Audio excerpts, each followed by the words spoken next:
Hey everybody, welcome back to Airsoftology Mondays, the show that answers your questions, helps you out of a pinch, and also tells you why squad automatic weapons make better companions. I'm your host, Jonathan Higgs, and we're back another week, another great round of questions. I'm excited, and I'm really happy you guys are liking the new split out format, where we're back kind of to the original way of doing things, where we have a Mondays and a Tuesday. So don't forget, if you guys missed it last week, I'm going to go ahead and shamelessly plug it right now. Right here you'll find last week's Mondays and last week's Tuesdays, which is the tech tip video right here for your perusal. And we also had a bonus one. If you guys aren't familiar with Senate Bill 199, I think last week it passed on September 30th actually. If you guys want to know what that bill's all about, all the repercussions and how it impacts you as an airsofter, I will tell you I spent about 8 or 9 minutes in a video really going over all the details of what SB 199 entails and how it impacts you. You can check it out right over here. Just give it a go click or in the link down below when this video's over, and you can watch it to learn everything you ever wanted to know about SB 199. But since we have a full video in store today, we're going to get right on into your questions. Coco Bear writes, when storing gas gun, should you leave some gas in the mags or leave it completely empty? So when you're talking about gas blowback pistols or anything like that, definitely want to leave some gas in those mags, but you don't want to be leaving the BBs in the mags. The BBs staying in the mags will actually help degrade the spring, and over time will end up killing that thing. So you want to take the BBs out, make sure they're all gone, shoot them out on the field before you leave and before you get to the safe zone, or just take them out when you get back to your house one by one.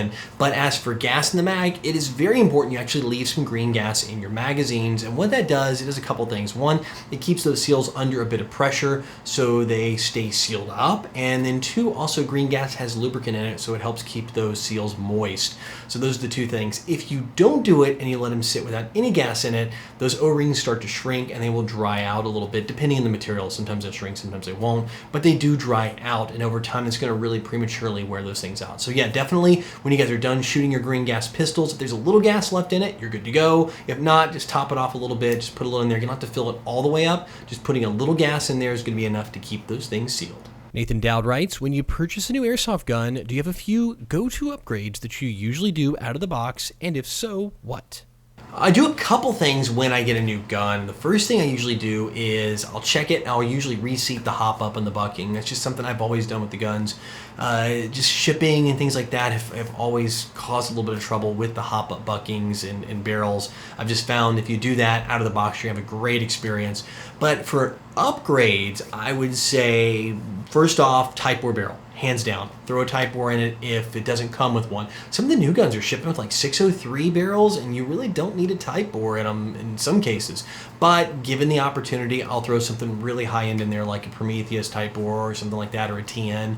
If you can track those things down, you can get some great type bore barrels out there. I even think some of the new VFC type bore barrels are really good and pretty affordable if you can find them at your local shop. So that's my number one thing. Number two thing is a lot of guns tend to skimp on motors. And if you're going to be doing a lot of heavy shooting, I found that my next go-to upgrade will be that motor upgrade. It's pretty simple, it's pretty cheap to do too in some cases, depending on which motors you're getting, and you can get a lot better performance out of your gun. I found that seems to be the weak link. Some of the newer guns that are coming out, though, don't get me wrong, have some great motors, especially like the Crytax. They have an insane motor. So yeah, there's stuff out there that have great motors out of the box, but that's kind of my second upgrade depending on what gun you're looking at. Adam Davies writes, what's your view on the Elite Force M4 CQB Airsoft AEG rifle by Aries? I'm a beginner and my heart is set on this gun, but I'd like to see a review on it as I don't know a lot about airsoft yet. So actually I did a review on the Elite Force CQC, which is essentially the same guts inside, and I'll have a link for you guys down there in the description section. But as for the Elite Force CQB, the new ones that are coming out, they're actually going to be released here in like the next few weeks. So look for them mid-October 2014 or later. And they have a lot of big upgrades. They've even fixed the tappet plate in there, which is some of the issues with some of the early versions of the first gen.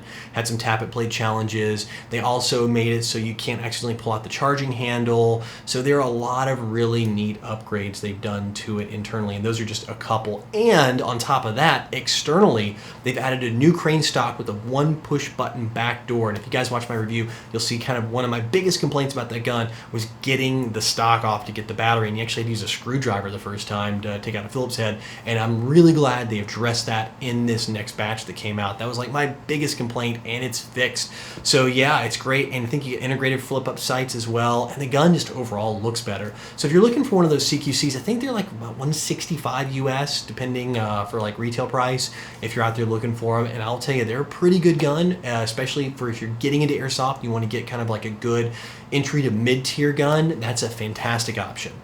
Shadow Ops 14 writes, will the Mad Bull 3-in-1 fit in a KWA CQR? I'm thinking of either getting a new hop-up and a type bore or just get a type bore. So on the KWAs, they use a different hop-up system. They use a two-piece hop-up. So half of it is actually attached to the barrel, and the other half is affixed to the lower receiver of the gun. It's built in, and that's kind of like the feeding nozzle or feeding ramp for the actual hop-up chamber. So on those, unfortunately, without insane amounts of modding, and even then it'd be kind of iffy. I have seen it done, but it's probably not something you want to try to think about getting into. Is no, you're not going to be able to put like the Mad Bull 3-in-1, which is a fantastic hop-up chamber, by the way. You're not going to be able to put that in a KWA just because of the design of the KWA.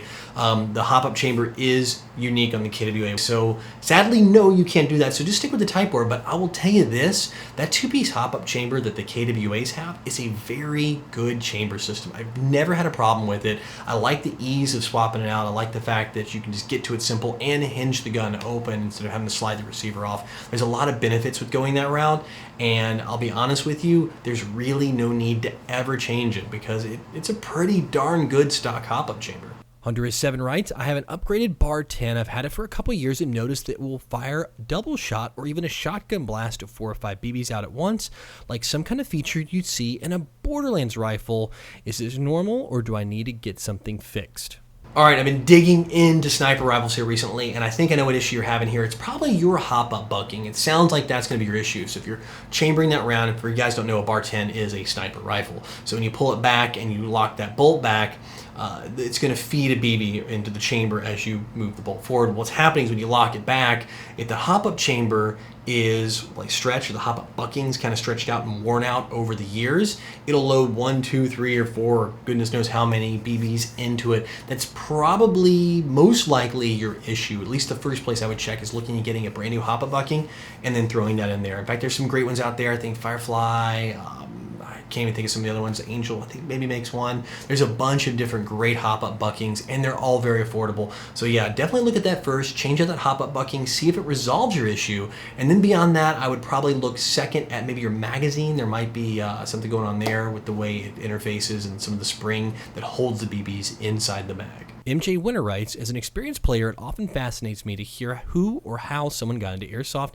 and sort of the startup story. If it's not asking too much or getting too personal, would you mind answering how you really got into airsoft and maybe reflect on a then and now reference photo? So yeah, actually, if you want to go back, here are the photos. I found a couple. These are the oldest ones I could track down. These are from 2007, and that's actually my custom Classic Army M4. I put that front end on it. It was like a $200 front end on top of the Classic Army gun, and then I did some custom paint on it. I know the shots are kind of blurry. Sorry about that. And yes, that's me without a beard, with multicam, but that's before you could buy multicam in the States, before the military issued it. So we were actually had imported multicam. It was terrible, I know. And then on top of that, yes, I am wearing a Condor chest rig. Yes, that's a Condor. I'm sorry. No, there's nothing wrong with it, actually. I played with that for a long time. I ran that as my primary rig. Then I think after that one, I made the investment into BAE Eclipse. I bought a nice Eclipse plate carrier, soft armor carrier. But enough about that. Yeah, got into the hobby with just guns long before this, probably in the early 2000s, just pistols, Glock pistols. Started buying ICS MP5s off the internet and kind of fixing them up. That's where I got started as a tech. That's probably in early, mid-2000s. And then I picked up a Marui G3 SG1. That's my first AEG I purchased. And it's like a monster plastic, if you guys know the G3 SG1. I love that gun, and I tuned it up. I got it shooting like 330 FPS, and I thought it was a god. I was like, oh my gosh, it shoots 330. It's going to like blow people's heads off. The days. But anyway, yeah, that's how I got into it, just the love of guns. And then when I moved back home to Nashville, I was working for Sun Microsystems, and right by the parts depot was the Nashville Airsoft retail store. They just opened their new location there, and this is probably back in 06, 05. And I started having to wait for parts, so I would just go kill some time in there, and the rest is history. So that's how I really got into the hobby hard and heavy, and started going to Bad Karma Airsoft, and just became obsessed with this thing that is Airsoft. Well, guys, that's it for questions, and of course that means it's time for the video recommendation of the week. This time it is Scarfab94. It's another player out of France. In fact, plays at some of the fields of, if you guys have been seeing some of the early recommendation videos I did, some of the first few episodes, some of those same fields, but it's another perspective. It's got a great feel. The music's intense. It builds at the right moment. You can definitely tell there's a lot of editing put into these videos to make them highly entertaining. Every time one comes out, I always stop what I'm doing and watch it. It's kind of my dirty little addiction. So yeah, check it out. I'm just going to actually pick one of the more recent ones. I think this is from the detergent. It's number 2 video from that series, but he's got a lot of great ones out there. So yeah, you can click right over here, or down in the description, I'll have a link over to his channel.